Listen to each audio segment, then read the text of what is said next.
The iron door to the root cellar creaked open on a scorching Arizona afternoon in August 1852, releasing a smell that made even the hardened ranch hands turn away. But it wasn't decay that filled the air. It was the metallic tang of old blood mixed with something far more unsettling, the desperate scratches of someone who had lived, hidden, and documented horrors in the only ink available to them. This is the story of how one person's captivity, fury, and will to survive created a testament written in blood on stone walls, a diary that would expose the brutal underbelly of the American West and reveal what happens when the silenced find a way to speak. Before we descend into the darkness of that Arizona cellar, drop a comment telling us where you're watching from and what time it is there. Before we jump back in, tell us where you're tuning in from, and if this story touches you, make sure you're subscribed, because tomorrow I've saved something extra special for you. The Arizona Territory of 1852 was not the romanticized frontier of dime novels and Eastern fantasies. The crack of dried mesquite underfoot, the suffocating heat that could kill a man by noon, and the gritty texture of red dust that coated every surface like a second skin. These were the sensory markers of a landscape where survival meant brutality, and brutality meant power. In the town of Copper Ridge, nestled between the Superstition Mountains and the Salt River Valley, lived people who understood that the law was whatever the strongest man said it was. The wealthy ranchers who controlled the water rights also controlled the lives of everyone who depended on that water to survive. And in August of 1852, when ranch hand Diego Cortez pried open the cellar door of the abandoned Blackwood Ranch, he discovered that some people had found ways to survive that would haunt the territory for generations.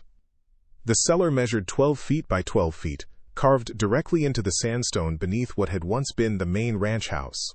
The air that escaped when Cortez opened that door carried more than just the stale breath of enclosed spaces. It carried the copper smell of blood, the acrid bite of human waste, and something else, the faint trace of mesquite charcoal mixed with bodily fluids that created a makeshift ink. Cortez stood at the top of those stone steps for a full minute before his eyes adjusted to the darkness below. When they did, he saw words covering every inch of the walls. Thousands of words written in varying shades of brown and rust, some fresh enough to still glisten in the shaft of sunlight, others faded to barely visible stains on the porous stone.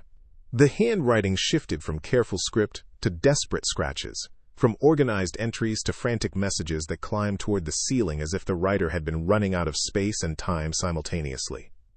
This was no ordinary hiding place. This was a prison that had become a confessional, and the confession it contained would expose secrets that Copper Ridge's founding families had killed to protect.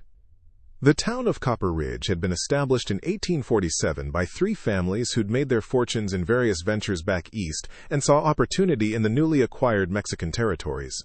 The Blackwood family controlled the largest ranch, stretching across 15,000 acres of prime grazing land.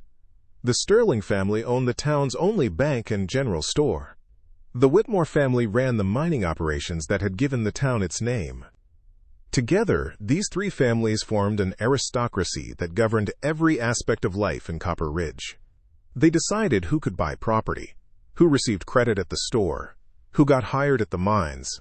They also decided who could be owned, despite Arizona Territory's ambiguous legal status regarding slavery in 1852. The Compromise of 1850 had left the question deliberately vague, and men like Harrison Blackwood interpreted that vagueness as permission. Blackwood stood 6 feet 2 inches tall, with the kind of presence that made rooms go quiet when he entered. Born to Virginia plantation wealth, he'd headed west after a scandal involving the death of 3 enslaved people under circumstances his family preferred not to discuss. Arizona offered him a fresh start and fewer questions about how he treated the people who worked his land. Among those people was Autumn Freeman, brought to Copper Ridge in chains in the spring of 1850. She'd been purchased, though that transaction existed only in private ledgers, never official records, from a slave trader operating out of Texas. At 23 years old, Autumn possessed something that made her particularly valuable to men like Blackwood. She could read and write with a skill that surpassed most educated Eastern women. Her previous owner, a Mississippi planter named Edmund Vance, had made the mistake of allowing his house slaves access to his library. Autumn had spent 5 years secretly educating herself using books that Vance kept in his study, including volumes on law, medicine, and philosophy.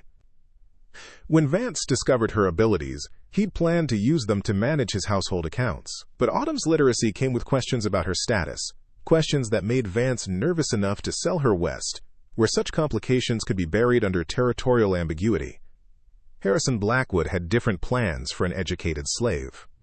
He put Autumn to work managing his ranch records, calculating profits from cattle sales, and maintaining the careful double bookkeeping that hid his illegal activities from territorial authorities. For 2 years, Autumn lived in a small room attached to the main house, working 16-hour days keeping track of every financial detail of Blackwood's empire. But literacy is a dangerous gift for those held in bondage. The same skills that made Autumn valuable also made her aware of exactly how much wealth she helped generate and how little of it would ever belong to her. More dangerously, her access to Blackwood's records revealed things that the rancher preferred to keep hidden, things that, if exposed, would destroy his reputation and possibly land him in territorial prison. From the Journal of Father Miguel Santos, the circuit priest who visited Copper Ridge quarterly, dated March 1852, met with the Blackwood household today. Something deeply troubling about the arrangement there. A woman of clear intelligence and education kept in circumstances that violate both territorial custom and Christian charity. When I raised questions about her status, Blackwood became hostile in ways that suggest guilt seeking to hide itself behind anger. By the summer of 1852, Autumn had discovered irregularities in Blackwood's accounts that went beyond simple illegal slavery. She'd found evidence of murdered travelers, stolen property, and a network of corruption that connected the 3 founding families in crimes, ranging from claim jumping to outright assassination of competitors. The rancher kept meticulous records of everything, including details that could hang him and his associates if they ever reached territorial authorities. Autumn made copies of the most damaging entries, writing in miniature script on scraps of paper she hid in the seams of her clothing. She'd planned to escape during the monsoon season, when flash floods would cover her tracks and make pursuit difficult. But someone had seen her copying those records, and that someone had told Harrison Blackwood exactly what his valuable bookkeeper had been doing with her precious literacy. The beating that followed left Autumn with 3 broken ribs, a shattered hand, and the absolute certainty that Blackwood planned to kill her once he'd recovered all the evidence she'd copied. But the rancher made a crucial mistake. Instead of killing her immediately, he locked her in the root cellar while he searched for the hidden papers. He assumed that a woman with broken ribs and a useless hand posed no threat while imprisoned in a stone box with no windows and only one exit. What Blackwood didn't understand was that literacy doesn't require perfect hands. It requires will, and Autumn Freeman's will had been forged in circumstances that would have broken weaker people. If she couldn't escape physically, she would escape through documentation. If she was going to die in that cellar, she would leave behind a record that would outlive both her death and Blackwood's lies. The first entry appeared on the western wall 3 days after her imprisonment began, written in blood drawn from reopened wounds on her arms, mixed with water from the condensation that dripped down the stone walls. The words were shaky but legible. August 3, 1852. My name is Autumn Freeman. I am 25 years old. I was born free in Philadelphia. What follows is the truth about Copper Ridge and the men who built it on graves they never marked. The Philadelphia of Autumn Freeman's memory existed in sharp contrast to the stone cell where she now traced words in her own blood. The clatter of carriages on cobblestone streets, the rich smell of fresh bread from the bakery near her family's home, and the smooth texture of book pages under her fingers. These were the sensory memories that sustained her during the first week of imprisonment. Autumn had been born in 1827 to Marcus Freeman and Grace Harris, free blacks who'd built a successful tailoring business in Philadelphia's growing community of skilled tradespeople. The Freeman household existed in that precarious space occupied by free people of color in antebellum America, legally free but socially constrained, economically successful but perpetually vulnerable to the violence that could strip away everything they'd built. Marcus Freeman had learned his trade from his father, who'd purchased his freedom in 1801, and established Philadelphia's first black-owned tailoring shop. By the time Autumn was born, the Freeman business served some of the city's wealthiest families, creating custom garments that combined European styles with practical American sensibilities. The family lived comfortably in a 3-story townhouse near the Delaware River, employed 2 apprentices, and sent their daughter to a Quaker school that admitted black students. Autumn's education exceeded what most women of any race received in 1830s America. She studied mathematics, literature, natural philosophy, and languages. By age 15, she could read Latin, speak functional French, and solve mathematical problems that baffled many university students. Her teachers believed she possessed the intellectual capacity for higher education, but no American university would admit a black woman regardless of her abilities. Preparing and narrating this story took us a lot of time, so if you are enjoying it, subscribe to our channel. It means a lot to us. Now back to the story. The Freeman family's prosperity created its own dangers. Success made them visible, and visibility made them targets in a nation where the Fugitive Slave Act of 1793 allowed anyone to claim that any black person was actually escaped property. The law required no proof beyond the claimant's sworn statement, and corrupt magistrates could be bought for the price of a good dinner. In September 1847, a man named Edmund Vance arrived in Philadelphia claiming that Autumn Freeman was actually an escaped slave named Sarah who'd fled his Mississippi plantation 3 years earlier. The claim was absurd. Autumn had never left Pennsylvania, had dozens of witnesses who'd known her since birth, and possessed free papers documenting her status. But Vance had money, connections, and a federal marshal who didn't ask inconvenient questions. The hearing lasted 17 minutes. The magistrate examined Vance's papers, which described an enslaved woman matching Autumn's general description, and declared them sufficient evidence. Marcus Freeman's protests were silenced with threats of arrest for harboring fugitive property. Grace Harris's testimony about her daughter's birth was dismissed as unreliable. The free papers that documented 3 generations of Freeman family freedom were declared possible forgeries. By sunset, Autumn Freeman had ceased to exist legally. In her place was Sarah, property of Edmund Vance, valued at $1,200 on his plantation ledgers. The transformation from free woman to chattel took less time than it takes to cook a proper meal, and it happened with the full blessing of federal law. The journey from Philadelphia to Mississippi marked Autumn's introduction to a world she'd only read about in abolitionist newspapers. The iron shackles that tore her wrists, the suffocating heat of the slave wagon, and the casual cruelty of men who saw her as livestock rather than human. These experiences rewrote everything she'd believed about justice, law, and the nation that claimed to value freedom. Vance's plantation, called Oakmont, sprawled across 2,000 acres of rich Mississippi Delta soil. 300 enslaved people worked the cotton fields under the supervision of an overseer named Thomas Pike, a man whose reputation for brutality extended throughout the region. Pike carried a braided leather whip that he'd named Persuader, and he used it with the enthusiasm of someone who genuinely enjoyed inflicting pain. But Autumn's education saved her from the fields. Vance discovered her literacy during the first week of her captivity and immediately reassigned her to household work. An enslaved woman who could read, write, and calculate sums was too valuable to waste in cotton rows.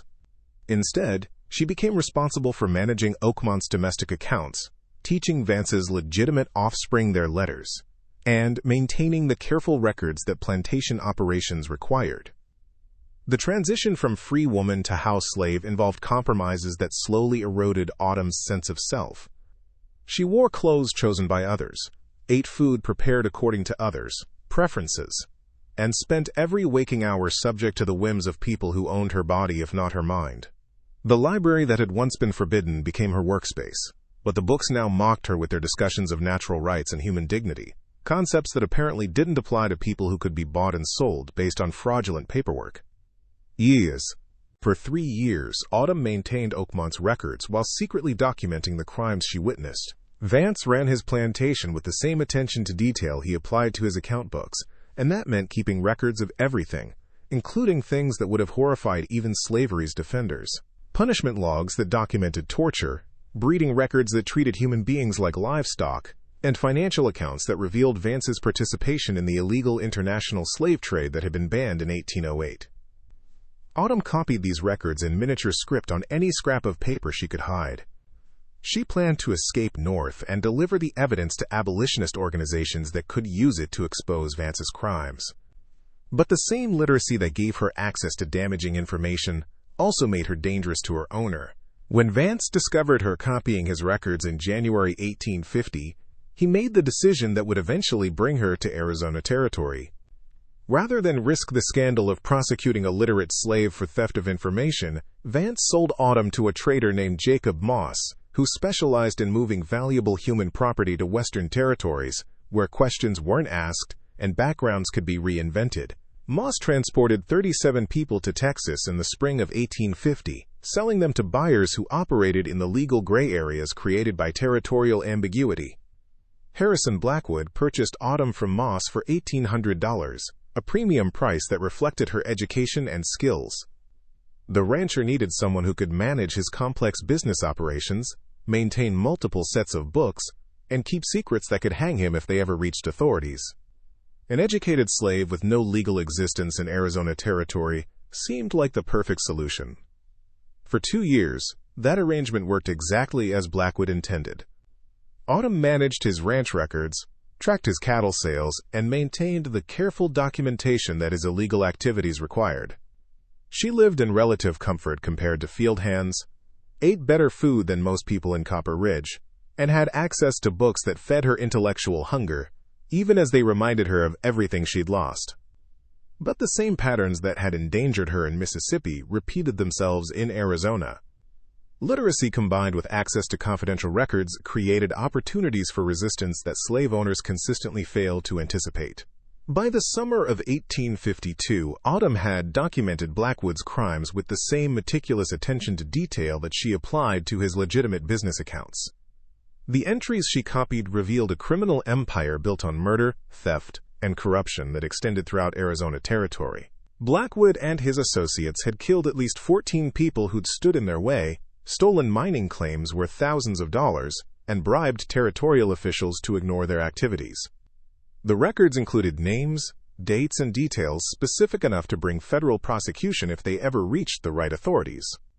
Autumn had planned to escape during the August monsoon season, taking her copied records to the territorial capital where federal marshals might actually enforce the law. But someone had seen her making those copies, and that someone had told Blackwood exactly what his valuable bookkeeper had been doing with the literacy he'd found so useful.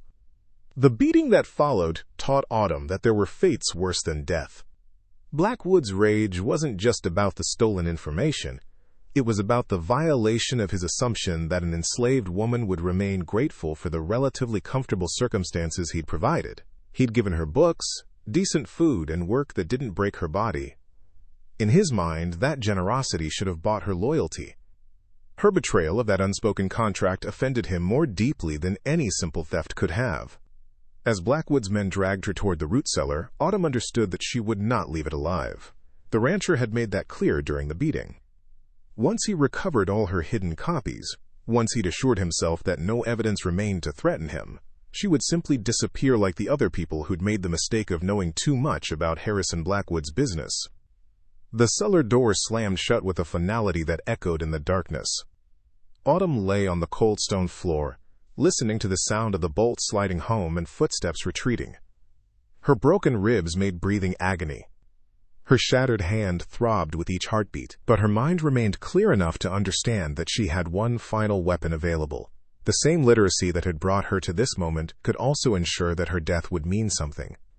If she couldn't survive to tell the truth, she could write it on these walls in the only ink available to her. And if Harrison Blackwood thought that imprisoning a literate woman would keep her silent, he was about to learn that some voices grow louder in the darkness. The first words appeared on the cellar wall on August 3, 1852, written in blood that Autumn Freeman had drawn from wounds she'd reopened on her forearms. The pain of tearing open barely healed injuries was nothing compared to the agony of her broken ribs, and both were insignificant beside the fury that drove her hand across the rough stone surface. The texture of the wall beneath her fingers felt like coarse sandpaper, porous sandstone that absorbed the blood ink mixture and held it like ancient cave paintings. Each letter required careful pressure to create lines visible in the dim light that filtered through cracks in the cellar door. Too much pressure wasted precious blood. Too little left marks that would fade before anyone found them. Autumn had calculated her resources with the same mathematical precision she'd applied to Blackwood's account books. The cellar measured 12 feet square, giving her approximately 450 square feet of wall space if she wrote from floor to ceiling. Her handwriting, normally elegant script, learned in Philadelphia's Quaker school, would need to compress to fit the story she needed to tell. She estimated she could fit roughly 100 words per square foot if she wrote small enough, which meant she had space for 45,000 words if she covered every surface. The human body contains approximately 5 liters of blood. A person can lose up to 2 liters before dying, though symptoms of severe blood loss begin much earlier. Autumn estimated she could safely extract perhaps half a liter over several weeks if she was careful about which veins she opened and how much she took at a time. Mixed with the condensation water that dripped down the walls and stretched with charcoal scraped from the cellar's wooden support beams, half a liter of blood could produce perhaps 2 liters of usable ink. The mathematics were brutally clear. She had enough blood to write approximately 10,000 words before her body would begin shutting down from blood loss. Combined with the charcoal that would let her continue writing after the blood ran out, she might manage 20,000 words total. Not enough to tell everything, but enough to tell the truth that mattered most. From the cellar walls, dated August 3, 1852, my name is Autumn Freeman. I was born free in Philadelphia on March 15, 1827.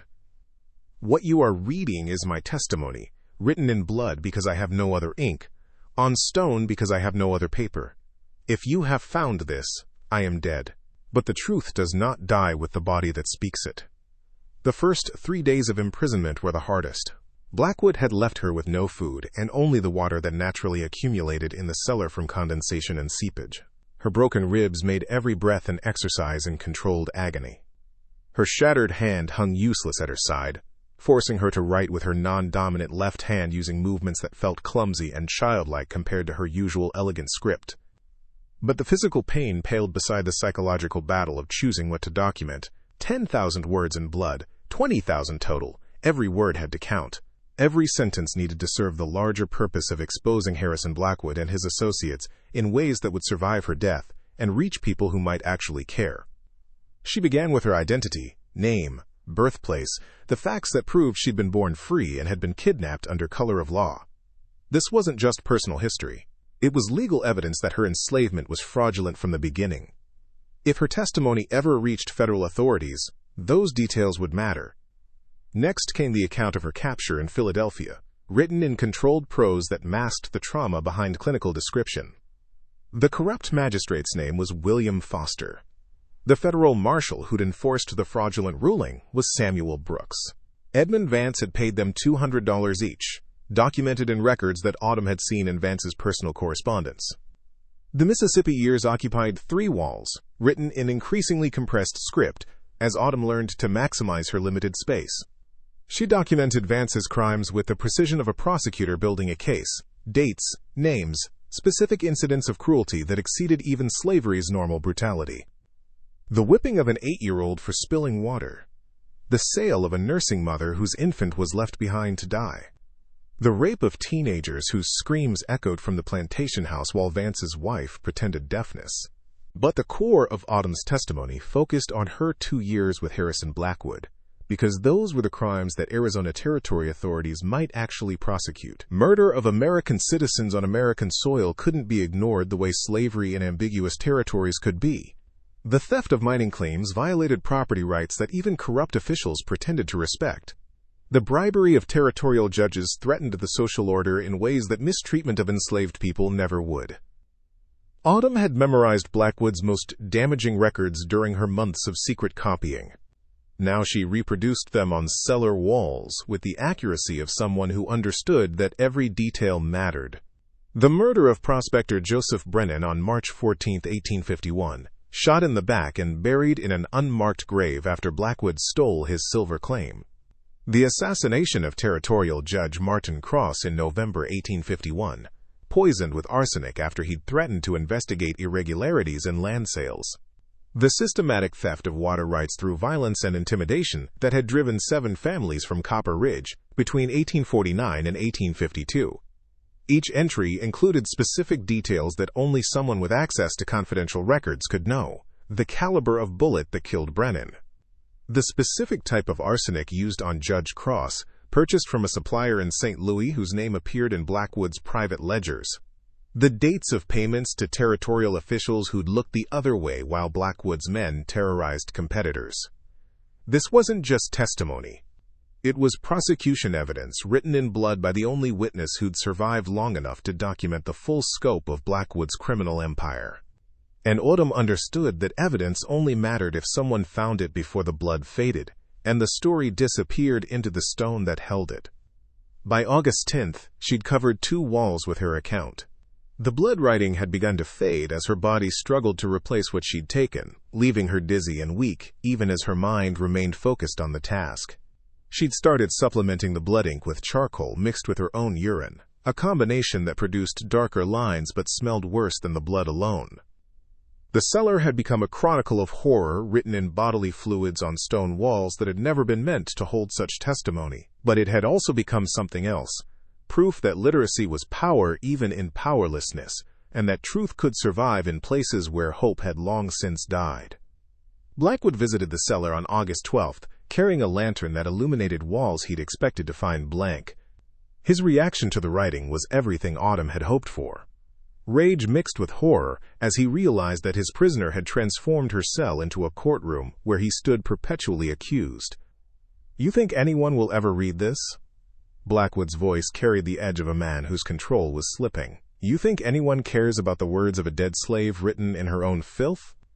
Autumn looked up from where she sat against the wall, her left hand still clutching the charcoal she'd been using to continue her testimony. Her voice came out hoarse from dehydration but steady in its conviction. "I think you care, or you wouldn't be here. I think you're terrified that someday, someone will open this door and read the truth you've spent years trying to hide. And I think you know that killing me now won't erase what I've written on these walls." The rancher raised his hand as if to strike her, then stopped. Violence wouldn't solve his problem.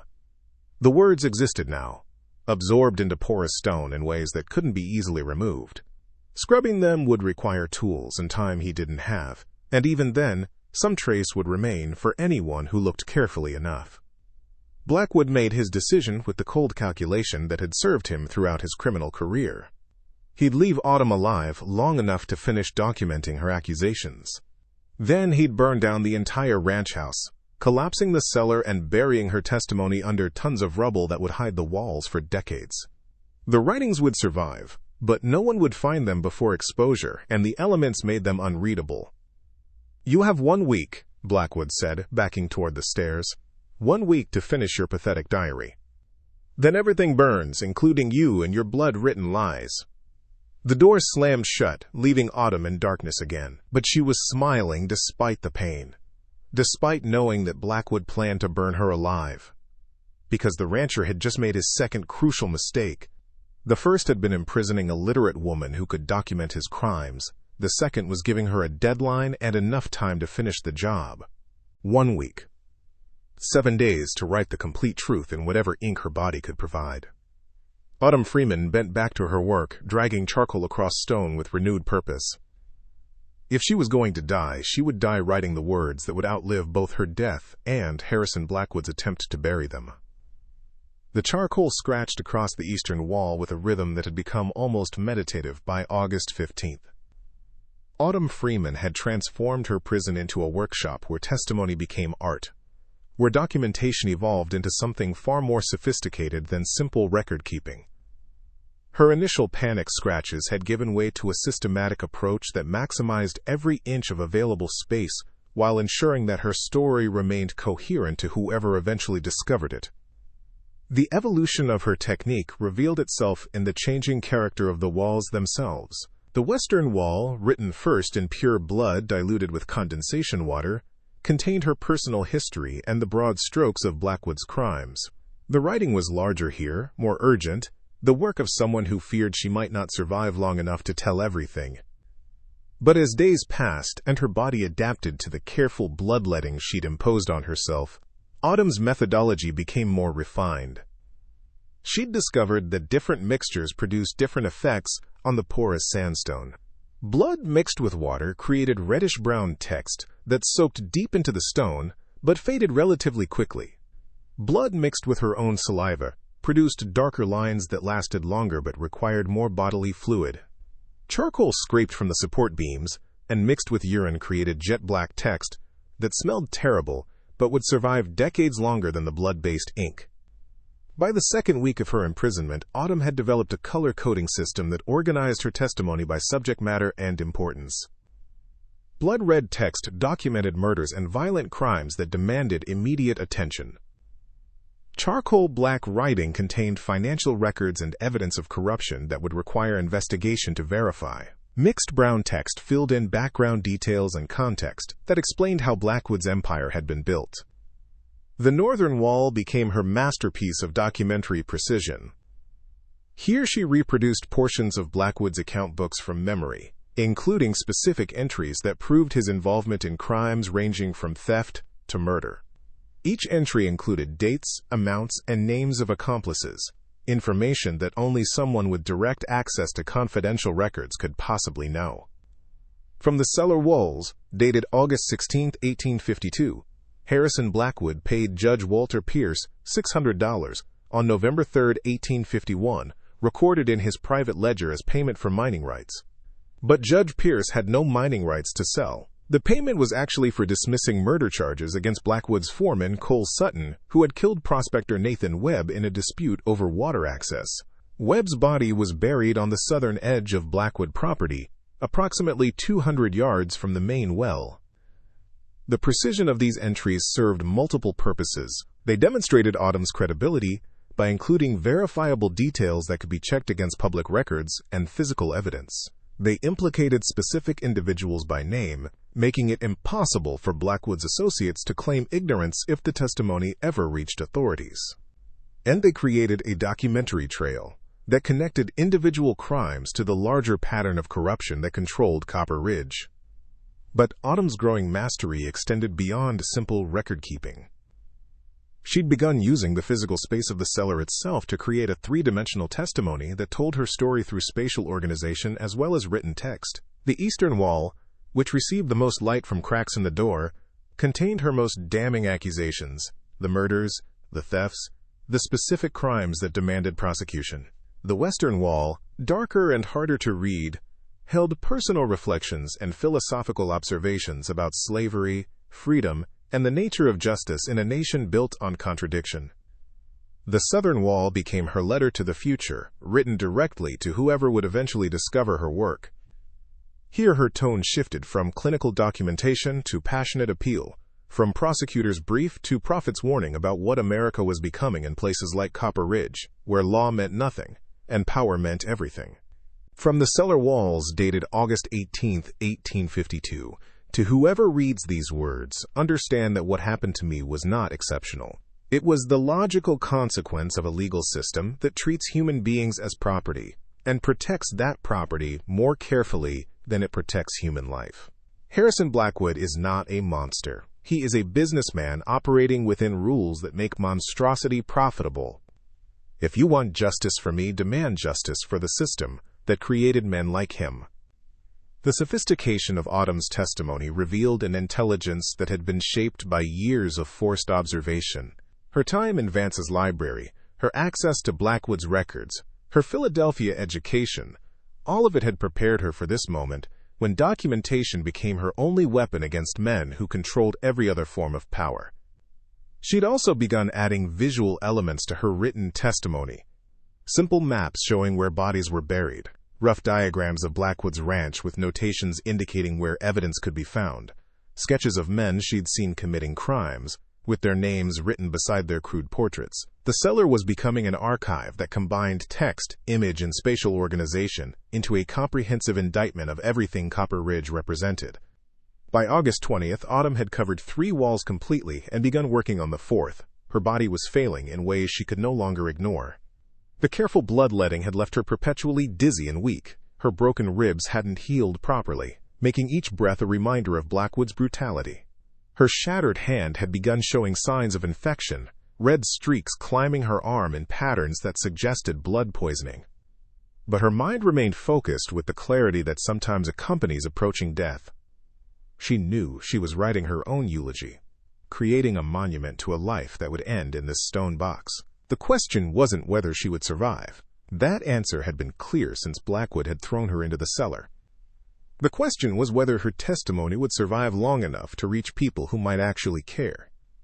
The sophistication of her work had another purpose beyond documentation. Every hour she spent writing was an hour that Blackwood's timeline stretched, an hour that increased the chance of something changing before he could execute his plan to burn the ranch and bury her testimony under rubble. She was buying time with blood and charcoal, gambling that the universe might provide an intervention she couldn't create herself. That intervention came on August 21st, in a form no one could have anticipated. A monsoon storm struck Copper Ridge with unprecedented fury, dropping 3 inches of rain in 2 hours and flooding the Salt River Valley in ways that hadn't been seen in living memory. The storm hit at midnight, transforming Copper Ridge's dusty streets into rivers of red mud that swept away everything not anchored to bedrock. Blackwood's ranch house sat on a slight elevation that normally protected it from flooding, but the storm's intensity overwhelmed every natural drainage. Water began seeping into the cellar through cracks in the door and joints in the stonework, pooling on the floor in puddles that threatened to wash away the lower portions of Autumn's testimony. She worked frantically through the night, using her body to protect the most important sections of text while the water rose around her. The irony wasn't lost on her. She'd spent 2 weeks carefully rationing water to mix with blood and charcoal, and now water threatened to destroy everything she'd created. The universe had a cruel sense of humor. But the storm brought something else besides destructive water. It brought attention. The flooding damaged multiple buildings in Copper Ridge, including the bank where the Sterling family kept their records. In the chaos of trying to save important documents, someone noticed that Blackwood's ranch had been abandoned for weeks. The rancher and his men had been staying in town, avoiding the property where a prisoner was slowly dying in the cellar. Diego Cortez, the ranch hand who would eventually discover Autumn's testimony, was part of a group sent to check the structural integrity of buildings damaged by the storm. The Blackwood Ranch wasn't his assigned property, but the sight of smoke rising from a supposedly abandoned building drew his attention. Someone was burning papers in the main house despite the rain, destroying evidence in a hurry that suggested panic rather than routine housekeeping. Cortez's curiosity about that smoke would save Autumn's life and ensure that her testimony reached people who could do something with it. But in the moment, trapped in rising water while her blood-written words began to run and fade, Autumn knew none of this. She only knew that after 3 weeks of controlled documentation, chaos had arrived to threaten everything.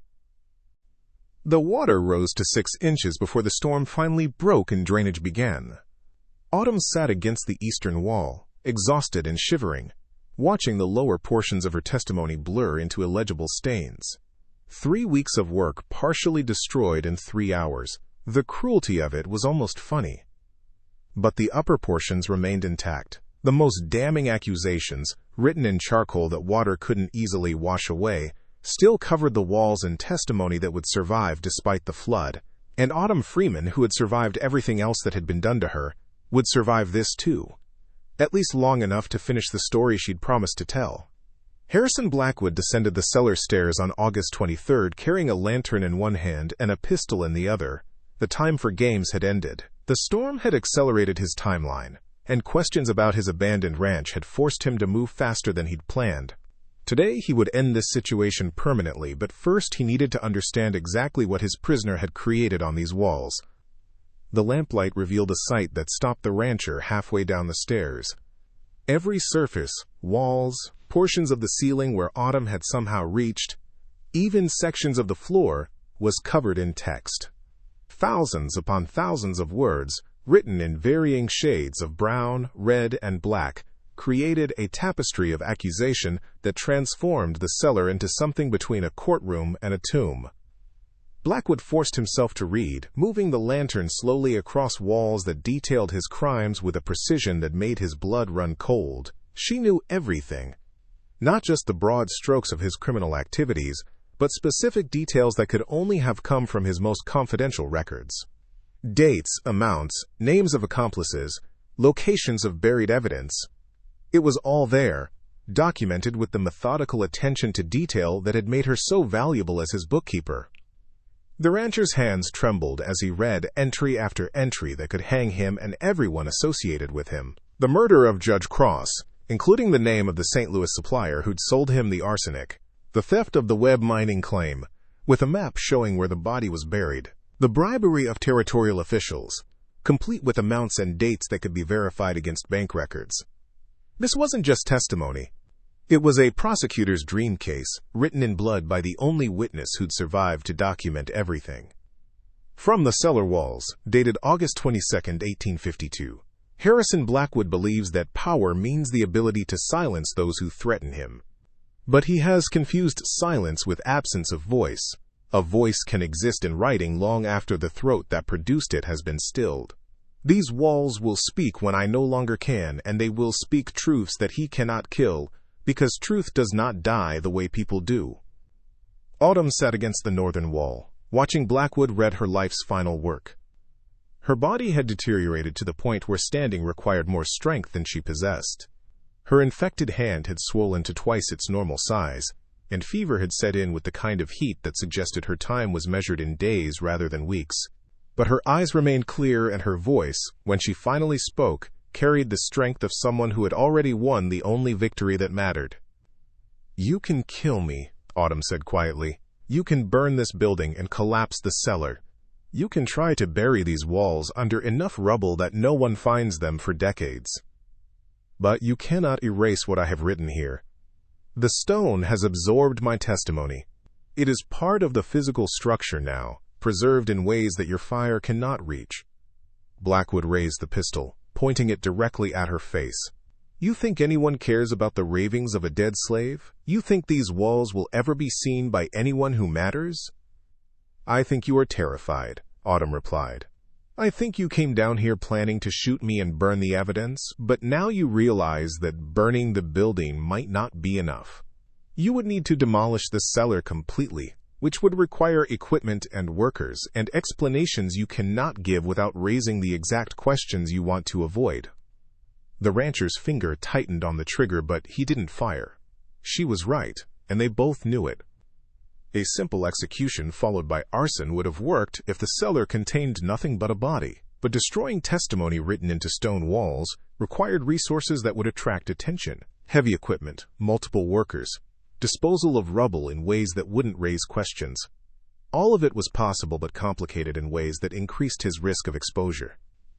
"May, what do you want?" Blackwood's question came out as a snarl, but beneath the anger was something else: fear of a woman who had transformed her powerlessness into the only weapon that could threaten him. Autumn's laugh was bitter. "I want my freedom. I want my life back. I want justice for every crime you have committed and punishment for every person you have killed. But since I cannot have those things, I will settle for knowing that someday, someone will read these walls and understand what you really are beneath the respectability you wear like expensive clothes." The confrontation had shifted in ways that reversed their positions. Blackwood stood armed and free, capable of ending Autumn's life with a simple pull of the trigger. But Autumn controlled the narrative. And in a society that valued reputation above almost everything else, narrative was its own kind of power. She had transformed herself from victim into witness, from property into prosecutor, and that transformation threatened Blackwood more deeply than any physical weapon could have. The rancher made his decision with the cold pragmatism that had served him throughout his criminal career. He would not shoot Autumn Freeman because gunshots would raise questions about why he was at an abandoned property executing prisoners. Instead, he would simply leave her here to die of infection, starvation, and exposure, while he worked on a long-term plan to demolish the cellar in ways that wouldn't attract investigation. "You have 3 days of water left," Blackwood said, backing toward the stairs. "Maybe 4 if you are careful. The infection in your hand will kill you before the thirst does. You will die in this hole, and eventually I will find a way to bury your precious testimony so deep that no one ever reads it." "Perhaps," Autumn acknowledged. "But you will spend the rest of your life wondering if today is the day someone discovers this cellar. You will wake up every morning uncertain whether this is the day your crimes finally catch up with you. You will look at every stranger in Copper Ridge and wonder if they have been sent to investigate the accusations written on these walls. I may die in 3 days, but you will live in fear for years. Tell me, Harrison, who has really won this confrontation?" Blackwood climbed the stairs without answering, but his silence was its own response. He slammed the cellar door with a force that shook dust from the ceiling, and Autumn listened to his footsteps retreat across the abandoned ranch house floor. She had perhaps 72 hours left before dehydration or infection killed her, but she had accomplished what she'd set out to do. The testimony was complete. 4 walls covered floor to ceiling with documentation that would outlive both her death and Blackwood's attempts to hide it. She had transformed a prison into a monument, a death sentence into a historical record, and herself from victim into something that could not be easily categorized or dismissed. Autumn Freeman closed her eyes and allowed herself to rest for the first time in 3 weeks. Her body was failing, but her work was finished. Whatever happened next, whether Diego Cortez discovered the cellar in 3 days or 3 decades, the truth would survive because she had written it in blood and charcoal on stone walls that could not forget what they had absorbed. The confrontation with Blackwood had been her homecoming in a sense, a return to the fundamental question that had defined her life since that Philadelphia courtroom in 1847. Could a person maintain their humanity when the law itself declared them property? Could truth survive in places where justice had long since been perverted beyond recognition? Could testimony written in blood carry weight in a society that valued property rights over human life? Autumn had answered all those questions by transforming her cellar prison into a courtroom where she served as both witness and judge. Harrison Blackwood might walk away from this confrontation alive and free, but he would never escape the judgment she had written on these walls. And that, in the end, was the only victory available to someone who had been stripped of every other form of power. The cellar fell silent except for the slow drip of condensation on stone and the quiet sound of Autumn's labored breathing. 3 weeks of testimony complete. 3 days of life remaining. And somewhere in the future, a reckoning that would prove whether truth really did outlive the people who spoke it. The telegram arrived at the Territorial Marshal's office in Tucson on August 24, 1852, carrying a message that would transform a local disappearance into a federal investigation. Deputy Marshal Weston Doyle read the coded text twice before understanding its full implications. A Philadelphia lawyer named Benjamin Carver was demanding federal investigation into the kidnapping of a free citizen named Autumn Freeman, last traced to Arizona territory, and the ownership of a rancher named Harrison Blackwood. The sharp click of telegraph keys, the dry rustle of legal documents spread across worn desks, and the smooth leather of federal badge cases that represented authority even in territories where law was more suggestion than mandate. These sensory details marked the beginning of federal attention that Blackwood had spent 4 years avoiding. Doyle was not a man given to sympathy for anyone's plight, but he understood that free citizens kidnapped under fraudulent claims created exactly the kind of constitutional crisis that Washington took seriously. Carver's telegram included details that made dismissing the claim impossible: birth certificates documenting Autumn Freeman's free birth in Philadelphia, affidavits from dozens of witnesses who'd known her family for generations, evidence that the magistrate who'd ruled her a fugitive slave had been disciplined twice for accepting bribes, and most damning, proof that Edmund Vance's ownership papers described a woman who didn't match Autumn's physical characteristics in multiple verifiable ways. The case represented everything the federal government feared about territorial expansion. The Compromise of 1850 had deliberately left slavery's status ambiguous in new territories, but that ambiguity was supposed to prevent conflict, not enable wealthy men to kidnap free citizens and transport them to places where questions weren't asked. If Philadelphia lawyers could prove that Arizona ranchers were operating slave trading operations disguised as legitimate business, the political fallout would threaten territorial status itself. Marshal Doyle assembled his response with the careful attention to detail that had earned him his federal appointment. He would travel to Copper Ridge personally, accompanied by 2 deputies and armed with federal warrants that superseded any territorial authority. The investigation would focus initially on establishing Autumn Freeman's current location and status, but Doyle's orders from Washington were clear. If evidence of systematic trafficking in free citizens existed, he was authorized to bring federal prosecution regardless of local resistance. From Marshal Doyle's official report dated August 26, 1852, arrived Copper Ridge to find community resistant to federal inquiry. Local authorities claim no knowledge of anyone named Autumn Freeman. Rancher Harrison Blackwood refuses to answer questions without legal counsel. Investigation proceeding despite obstruction, as patterns of coordination suggest organized effort to conceal information relevant to federal case.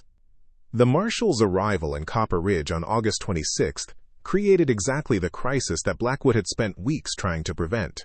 Federal authority asking questions about a woman who officially didn't exist meant that every aspect of his business would face scrutiny.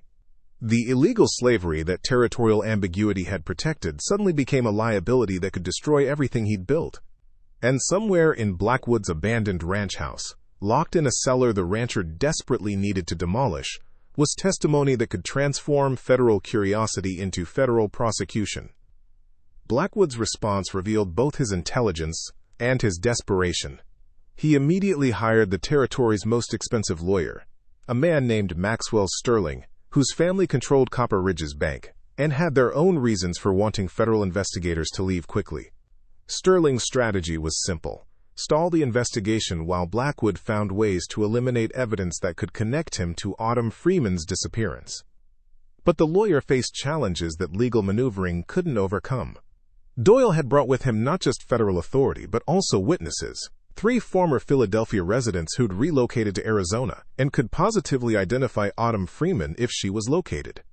The marshal also carried documentation that proved Blackwood had purchased a woman matching Freeman's description from a Texas trader in 1850, payment recorded in bank transfers that Maxwell Sterling's own family institution had processed. Hut 2. The financial records created a trail that no amount of legal obstruction could erase. Sterling Bank had accepted $1,800 transferred from Blackwood's account to trader Jacob Moss on April 15, 1850, with notation in the ledger describing the transaction as purchase of skilled property. That single entry was enough to establish federal jurisdiction, because purchasing free citizens as property violated laws that even territorial ambiguity couldn't protect. By August 28th, Marshal Doyle had obtained a federal warrant to search all Blackwood properties for evidence relevant to the Freeman case. The warrant was broad enough to encompass examination of business records, questioning of anyone who'd worked for Blackwood during the relevant period, and physical inspection of all structures where an imprisoned person might be held. The ranch house, abandoned since the storm damage, was specifically listed as a location requiring immediate federal inspection.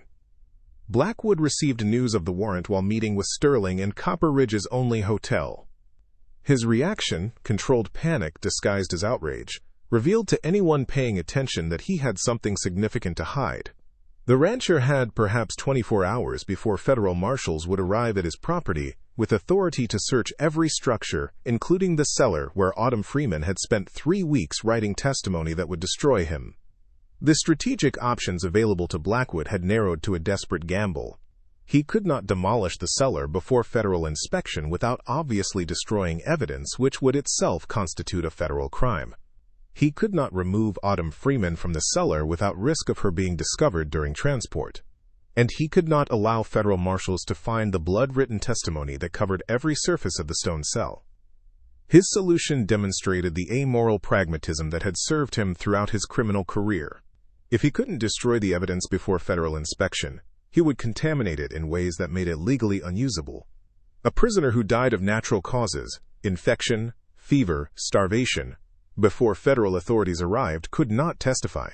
And walls covered in the delusional ravings of a dying woman could be dismissed as unreliable evidence created by someone whose mental state was compromised by physical deterioration. Blackwood's plan required timing he could no longer control. Marshal Doyle was too competent to delay easily. And the federal warrant gave him authority that territorial connections couldn't undermine. The rancher needed Autumn Freeman dead before August 29th, but in ways that didn't look like murder when federal investigators inevitably found her body. The infection in her hand provided the perfect explanation. Blood poisoning was a common cause of death in 1852, and no federal marshal could prove that medical neglect constituted homicide. What Blackwood didn't know was that Diego Cortez had already discovered the cellar entrance while investigating storm damage on August 27th. The ranch hand had heard sounds from beneath the ruined house, faint scratching noises that could have been rats but sounded disturbingly like human activity. Cortez had reported his findings to local authorities, who'd dismissed his concerns as imagination fueled by storm anxiety. But the ranch hand had also mentioned his discovery to others, and word had reached people who understood exactly what those scratching sounds might mean. The underground network that connected Copper Ridge's few free blacks and sympathetic whites had been watching Blackwood's abandoned property since the rancher's suspicious behavior began. They knew someone was imprisoned there, though they didn't know who or why. Marshall Doyle's arrival and his questions about a missing woman had connected dots that created a disturbing picture. A federal kidnapping victim possibly held on Blackwood property, with the rancher desperate to prevent discovery. By the evening of August 28th, multiple forces were converging on Blackwood's ranch with different agendas and incompatible goals. Federal marshals planned to execute their search warrant at dawn on August 29th, expecting to find evidence of illegal activity but not necessarily expecting to find Autumn Freeman alive. Blackwood planned to visit the cellar one final time that night, ensuring that his prisoner's condition was deteriorating toward the natural death he needed to explain her eventual discovery. And Diego Cortez, driven by conscience and curiosity in equal measure, planned to investigate the cellar himself after sunset, before federal authorities arrived to ask questions he couldn't answer. Combs. The convergence would determine whether Autumn Freeman's testimony reached people who could act on it, or whether it would be buried along with her body under explanations that protected Blackwood's reputation. 3 weeks of blood-written documentation hanging in the balance, dependent on timing and chance in ways that no amount of careful planning could control. From the cellar walls, final entry dated August 28, 1852. I do not know if anyone will read these words while I still breathe. The infection has spread throughout my body, and fever makes it difficult to distinguish reality from delirium. But the testimony is complete. Every crime documented, every name recorded, every detail preserved in blood and charcoal on stone that will outlive my failing body. If you are reading this, I am likely dead, but the truth survives because I wrote it in materials that cannot be easily erased. Remember my name. Remember that I existed. Remember that I was human despite laws that declared me property. The night of August 28, 1852, would determine whether those words represented a voice crying out in wilderness that would never answer, or whether they would become the foundation of justice that could reach backward through time to vindicate a woman who'd been denied every other form of recognition. The external pressure that had been building for weeks was about to reach its breaking point, and the explosion would reshape Copper Ridge in ways that no one involved could fully anticipate. The cellar door opened at 11:47 p.m. on August 28th, and Harrison Blackwood descended the stairs carrying a lantern that cast dancing shadows across walls he'd come to hate. His plan was simple: verify that Autumn Freeman was dying of natural causes, remove any obvious evidence of deliberate neglect, and ensure that when federal marshals arrived in the morning, they would find exactly what he needed them to find: a tragic victim of infection who'd succumbed despite his efforts to provide medical care. What Blackwood found instead was a woman who'd moved beyond the physical deterioration that should have killed her days ago. Autumn sat against the northern wall, her infected hands swollen grotesquely, and her face gaunt from weeks of starvation and blood loss. But her eyes remained clear with a focus that suggested consciousness fueled by will rather than physical strength. She was dying, but she was dying slowly enough to interfere with his timeline. "You should be dead," Blackwood said, more observation than accusation. The infection should have spread to her blood by now. Fever should have destroyed her ability to think coherently. Dehydration should have shut down her organs. Yet here she sat, lucid enough to watch him with an expression that combined hatred and satisfaction in ways that made the rancher profoundly uncomfortable. Autumn's voice came out as barely more than a whisper, but the words carried across the cellar with perfect clarity. "I made a promise to finish my testimony before I died. The body does not fail until the mind allows it. My mind has not finished its work." Blackwood circled the cellar, reading walls he'd tried to ignore during his previous visits. The sophistication of her documentation had only increased in her final days. New entries covered sections of ceiling and floor that she'd somehow reached despite her deteriorating condition. Maps, diagrams, and detailed accounts of crimes that included information she couldn't possibly have known unless she'd somehow accessed records even more confidential than the ones he'd allowed her to maintain. From the cellar walls dated August 27, 1852, Harrison Blackwood keeps his most sensitive documents in a locked case beneath the floorboards of his bedroom. The case contains evidence of his involvement in the assassination of Territorial Judge Martin Cross, including correspondence with the St. Louis supplier who provided the arsenic. I copied these documents in June while Blackwood was away on business. The originals remain hidden where he thinks they are safe, but federal investigators with proper warrants will find them if they know where to look. The rancher's blood ran cold as he read that entry. Those documents were supposed to be impossible to access, locked in a case that only he had keys for, hidden beneath boards that showed no signs of disturbance. Yet somehow his prisoner had not only found them, but had copied their contents with accuracy that would guide federal investigators directly to evidence he'd believed was perfectly concealed. How? The question escaped Blackwood before he could stop it, and he immediately regretted revealing his surprise. Showing weakness to someone you'd imprisoned was a tactical error that could only embolden them. Autumn's smile carried no warmth, only the satisfaction of someone who'd been waiting weeks to reveal her final strategic advantage. You believed that because I was your property, I would remain confined to the spaces you allowed me to occupy. But enslaved people learn to move through houses in ways that owners never notice. Your floorboards creak in predictable patterns that reveal hollow spaces beneath them. Your keys hang on hooks that are easy to borrow and return when you are sleeping off whiskey. Your confidence that I would never dare to enter your private spaces was the weakness I exploited every time you left me unsupervised. The revelation transformed Blackwood's understanding of everything that had happened. His prisoner hadn't just documented crimes she'd learned about through managing his records. She'd actively investigated him, searching his most private spaces and copying his most damaging secrets during moments when he'd believed she was safely contained. The woman he'd thought of as valuable property had been operating as a spy within his own household, gathering evidence that would destroy him the moment it reached people capable of acting on it. Blackwood raised his pistol for the second time in a week, and for the second time he found himself unable to pull the trigger. Shooting Autumn Freeman now would leave a body with a bullet wound that federal marshals would discover in less than 12 hours. The infection provided perfect cover for natural death, but only if he let the infection run its course without obvious intervention. He needed her to die on her own, but she was refusing to cooperate with his timeline. The federal marshals arrive at dawn, Blackwood said, lowering the pistol. You have perhaps 7 hours left to live. Even if they find you breathing, you will be too far gone to provide coherent testimony. Your walls will be dismissed as the delirious writings of a dying woman. Everything you have accomplished here will amount to nothing. Perhaps, Autumn acknowledged, her voice growing weaker as the effort of speaking drained her remaining strength. Or perhaps the testimony of a dying woman carries more weight precisely because she has nothing left to lose by telling truth. Perhaps federal investigators will find your hidden documents exactly where my walls tell them to look. Perhaps Diego Cortez, who discovered this cellar 2 days ago, has already told others what he heard through that door. Perhaps your perfect plan to bury evidence is falling apart in ways you cannot control, because you underestimated everyone you considered beneath you. The mention of Cortez discovering the cellar sent ice through Blackwood's veins.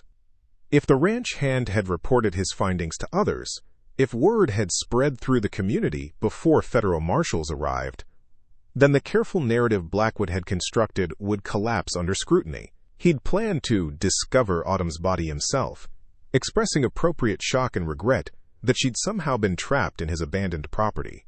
But if others knew someone was imprisoned here, that performance would ring false in ways that invited investigation rather than sympathy. Blackwood made his decision with the desperation of someone whose options had narrowed to a single terrible choice. He couldn't shoot Autumn Freeman, but he could ensure she didn't survive long enough to speak with federal investigators. The water containers he'd left her had perhaps 6 hours of liquid remaining. If he removed those containers and sealed the cellar completely, blocking even the air gaps that had allowed some circulation, she would die of dehydration and suffocation long before dawn arrived. The rancher climbed the stairs carrying the water containers, ignoring Autumn's final words that followed him into the darkness. Run, Harrison. Run as far and fast as you can. Because when federal marshals read these walls, there will be nowhere in this territory that you can hide from the justice I have written in blood. Blackwood sealed the cellar with methodical efficiency, wedging boards across the door and packing clay into every gap that might allow air circulation. Autumn Freeman would be dead within hours, her testimony would be dismissed as unreliable, and federal investigators would find a tragic story of accidental imprisonment rather than deliberate murder. The plan was sound. It had to work. Everything depended on it working. What Blackwood didn't know was that Diego Cortez had been watching the ranch house from a distance, waiting for exactly this kind of suspicious nighttime visit. The ranch hand had spent 3 days debating whether to investigate the cellar himself or report his findings to authorities. The arrival of federal marshals and their questions about a missing woman had made that decision for him. Whatever was in that cellar needed to be discovered by people with authority to act on what they found. Cortez waited until Blackwood rode away before approaching the ranch house. The boards sealing the cellar door and the clay packed into air gaps told their own story of desperate concealment. Someone was trapped below, and someone else was ensuring they died before morning. The ranch hand had no legal authority to break into private property, but he had a conscience that wouldn't allow him to ignore evidence of murder happening in real time. The cellar door splintered under Cortez's crowbar at 1:23 a.m. on August 29th. The rush of stale air that escaped carried the smell of blood, infection, and human waste that marked prolonged imprisonment. Cortez descended the stairs with a lantern that illuminated walls covered in text he couldn't immediately process. Too much writing, too many words, organized in ways that suggested systematic documentation rather than random desperation. And in the corner, barely breathing but still conscious, was a woman whose eyes reflected something that Cortez would later describe as triumph mixed with resignation. She had survived long enough. The testimony would be read. Justice might actually happen despite everything that had been done to prevent it. "Federal marshals," Autumn whispered, her voice barely audible, "coming at dawn. These walls. Read them. Everything is here. All the proof they need." Diego Cortez didn't fully understand what he'd discovered, but he understood enough. He was looking at evidence of crimes that extended far beyond illegal imprisonment, documented by someone who'd transformed her cell into a courtroom that would sit in judgment long after she was gone. The ranch hand made 2 decisions in the space of 3 heartbeats. He would ride immediately to bring federal marshals here before dawn, and he would ensure that this woman lived long enough to see Harrison Blackwood face the justice she'd written in blood on these stone walls. The climactic collision that had been building for weeks had reached its breaking point. Federal authority, local corruption, and one woman's refusal to die silently were about to meet in ways that would determine whether testimony written in blood carried more weight than money, power, and influence combined. The answer would arrive with the sunrise, carried on the authority of federal badges and backed by evidence that no amount of legal maneuvering could explain away. The dawnlight that filtered through the open cellar door on August 29, 1852, illuminated a scene that would become legendary throughout Arizona Territory and eventually reach congressional hearings in Washington. Federal Marshal Weston Doyle stood at the bottom of the stone stairs, lantern in hand, reading walls that transformed a simple kidnapping investigation into the largest criminal prosecution the territory had ever witnessed. The methodical scratch of pencils on paper as 3 federal deputies copied text from blood-stained walls, the sharp intake of breath from witnesses seeing the testimony for the first time, and the rough texture of sandstone that had absorbed and preserved every word Autumn Freeman had written. These sensory details marked the moment when hidden truth became undeniable evidence.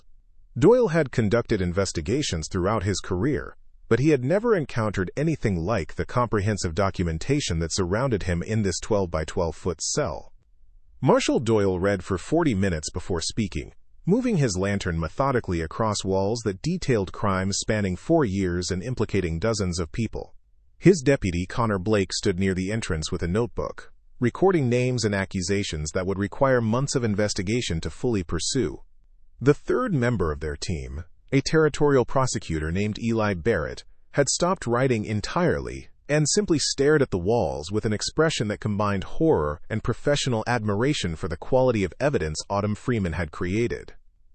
From Marshal Doyle's official report dated August 29, 1852, discovered in cellar of Blackwood property, a living witness, who has documented on stone walls the most comprehensive testimony of criminal conspiracy I have encountered in 17 years of federal service. The documentation includes specific dates, amounts, names of accomplices, and locations of physical evidence that can be independently verified. Immediate arrest warrants issued for Harrison Blackwood, Maxwell Sterling, Judge Walter Pierce, and 17 additional individuals named in testimony. Autumn Freeman lay on a makeshift stretcher that Diego Cortez had fashioned from boards and canvas, barely conscious but aware enough to understand that federal authorities were reading her testimony with the seriousness she'd hoped for but hardly dared to expect. Her body had deteriorated to the point where Dr. Andrew Harris, summoned from Copper Ridge to provide emergency medical care, gave her perhaps a 40% chance of survival. The infection in her hand had spread throughout her arm, requiring immediate amputation to prevent blood poisoning from reaching her vital organs. But Autumn had accomplished what she'd set out to do. The testimony existed. Federal authorities were acting on it. And somewhere in Copper Ridge, Harrison Blackwood was waking up to discover that his carefully constructed empire was collapsing around him based on words written in blood by a woman he'd tried to silence forever. The arrests began at 7:34 a.m. when federal marshals surrounded the hotel where Blackwood had been staying. The rancher was taken into custody while eating breakfast, still confident that his sealed cellar had ensured Autumn Freeman's death and the burial of evidence that could threaten him. His expression when Marshal Doyle informed him that his prisoner was alive and federal deputies were currently copying her testimony from cellar walls became the subject of stories told throughout the territory for decades afterward. Maxwell Sterling was arrested at his family's bank at 8:15 a.m., caught in the act of destroying documents that connected Sterling family finances to Blackwood's criminal activities. Judge Walter Pierce fled Copper Ridge on horseback, but was captured 20 miles south by a posse that included several men whose land claims Pierce had fraudulently transferred to Blackwood's associates. The judge's attempt to escape only reinforced the credibility of accusations written on cellar walls that he'd never imagined would be discovered. By noon on August 29, federal marshals had taken 17 people into custody based on Autumn's testimony. The investigation expanded rapidly as each arrest led to new evidence that corroborated her accusations. Blackwood's hidden documents were found exactly where the cellar walls indicated, beneath floorboards in his bedroom, locked in a case that contained correspondence detailing crimes ranging from murder to systematic fraud. The bodies of murdered prospectors were located using maps Autumn had drawn in charcoal on stone walls, buried in locations that only someone with access to Blackwood's confidential records could have known. The legal proceedings that followed would establish precedents still cited in Western law more than a century later. Autumn Freeman's testimony, written in blood on cellar walls while imprisoned and dying, was ruled admissible as evidence despite defense attorneys' arguments that it represented unreliable statements made under extreme duress. Federal prosecutors argued successfully that the testimony's specificity, its verifiable details, and the physical circumstances of its creation actually enhanced rather than diminished its credibility. From the ruling of Territorial Judge Cameron Steele dated November 12, 1852, the testimony of Autumn Freeman, documented on cellar walls during her imprisonment, represents evidence of unusual reliability precisely because of the circumstances under which it was created. A dying woman has no incentive to fabricate accusations, and the physical effort required to write thousands of words in blood and charcoal on stone walls argues for determination to record truth rather than manufacture lies. This court finds the cellar testimony admissible and gives it evidentiary weight equal to sworn deposition testimony. Harrison Blackwood's trial became the most publicized legal proceeding in Arizona Territory history. The prosecution called 47 witnesses, introduced hundreds of documents, and, most dramatically, brought jurors to the cellar itself to view Autumn's blood-written testimony in its original context. Defense attorneys argued that their client was being prosecuted based on the ravings of a disgruntled former employee, but that argument collapsed under the weight of physical evidence that corroborated every major accusation Autumn had made. The jury deliberated for 90 minutes, before returning guilty verdicts on charges including kidnapping, murder, fraud, and conspiracy. Blackwood was sentenced to death by hanging, along with 7 of his primary accomplices. Maxwell Sterling received 20 years in territorial prison for his role in facilitating Blackwood's crimes. Judge Pierce died in custody before trial, reportedly by suicide, though rumors persisted that other prisoners had administered their own justice to a corrupt judge who'd betrayed the law he'd sworn to uphold. On Judge. But the legal victory was only part of Autumn Freeman's legacy. The Cellar testimony had exposed not just individual crimes, but the systematic corruption that enabled them. The investigation revealed that territorial officials at multiple levels had accepted bribes to ignore illegal activities, that respected businessmen had murdered competitors with impunity, and that the ambiguous legal status of slavery in Western territories had created opportunities for kidnapping free citizens with minimal risk of prosecution. The scandal reached Washington by October 1852, when congressional hearings examined how federal territories were being administered. Autumn's testimony, quoted extensively in newspapers throughout the nation, became a rallying point for abolitionists arguing that territorial ambiguity regarding slavery created conditions that threatened all citizens regardless of their legal status. If a free woman born in Philadelphia could be kidnapped and enslaved in Arizona with the complicity of territorial officials, then no one's freedom was truly secure anywhere in the expanding nation. From congressional testimony of Senator Joseph Taylor, December 1852, the case of Autumn Freeman demonstrates that we cannot maintain ambiguity regarding human status in our territories without creating conditions where the unscrupulous will exploit that ambiguity to commit crimes against both the enslaved and the free. Her testimony, written in blood because she had no other ink, should shame this body into recognizing that our failure to clearly establish law in Western territories has real human consequences. Autumn Freeman survived her ordeal, though at tremendous cost. The amputation of her infected arm left her permanently disabled. The trauma of 3 weeks' imprisonment, combined with the physical damage from deliberate blood loss and starvation, created health problems that would plague her for the remainder of her life. But she also achieved something that few people in her circumstances could claim. She had transformed her victimization into documentation that brought justice not just for herself, but for dozens of others who'd been murdered, cheated, or terrorized by men who'd believed themselves above the law. The Cellar itself became a historical site, preserved by territorial authorities as evidence, and eventually as a monument to the power of testimony to survive attempts at silencing. Visitors came from throughout the nation to see the blood-written walls, to read Autumn's words in her own hand, and to understand the determination required to create such comprehensive documentation while dying in darkness. By 1855, the Cellar had been enclosed within a larger structure designed to protect the walls from weather damage. Curators cataloged every entry, creating detailed records that preserved Autumn's testimony even as the original blood ink began to fade from exposure. The site became a pilgrimage destination for abolitionists, legal scholars, and those who believed that individual courage could challenge systemic injustice regardless of how overwhelming the odds appeared. Autumn Freeman lived until 1873, spending her final 2 decades in San Francisco, where she worked with organizations that helped formerly enslaved people establish new lives in freedom. She never returned to the Cellar, where she'd written her testimony, telling interviewers that she had no desire to revisit the place where she'd nearly died. But she also acknowledged that those 3 weeks had defined her life in ways that nothing else could match. She had faced death and responded by creating something that would outlive both herself and the men who'd tried to silence her. From Autumn Freeman's final interview conducted in 1872, "People ask me if I regret what happened, if I wish I could have escaped my imprisonment without suffering the trauma of those weeks in darkness. The answer is complicated. I regret the pain, the permanent damage to my body, the nightmares that still wake me decades later. But I do not regret writing that testimony. I transformed the worst experience of my life into evidence that brought justice and changed how territories addressed questions of freedom and bondage. If I had to choose between escaping silently and surviving to document the truth, I would choose documentation every time. Some things matter more than personal survival." The Cellar on what had been Harrison Blackwood's ranch still stands in what is now central Arizona, though the surrounding landscape has changed beyond recognition.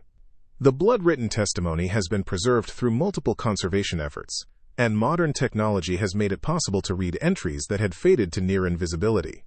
Researchers continue to study the walls, discovering new details about life in 1852 Arizona territory and about the systematic crimes that prosperity concealed. But the Cellar's greatest legacy isn't historical, it's philosophical. Autumn Freeman proved that testimony could survive attempts at suppression, that documentation could overcome power, and that one person's refusal to die silently could expose crimes that entire communities had conspired to hide. Her blood-ridden words outlived the men who'd imprisoned her, outlasted the legal systems that had failed to protect her, and continue to speak to anyone willing to descend those stone stairs and read the truth written on walls that could not forget what they had absorbed. We are only scratching the surface. The next case is even darker. Subscribe before it drops. Up next, you've got 2 more standout stories right on your screen. If this one hit the mark, you won't want to pass these up. Just click and check them out. And don't forget to subscribe and turn on the notification bell so you don't miss any upload from us.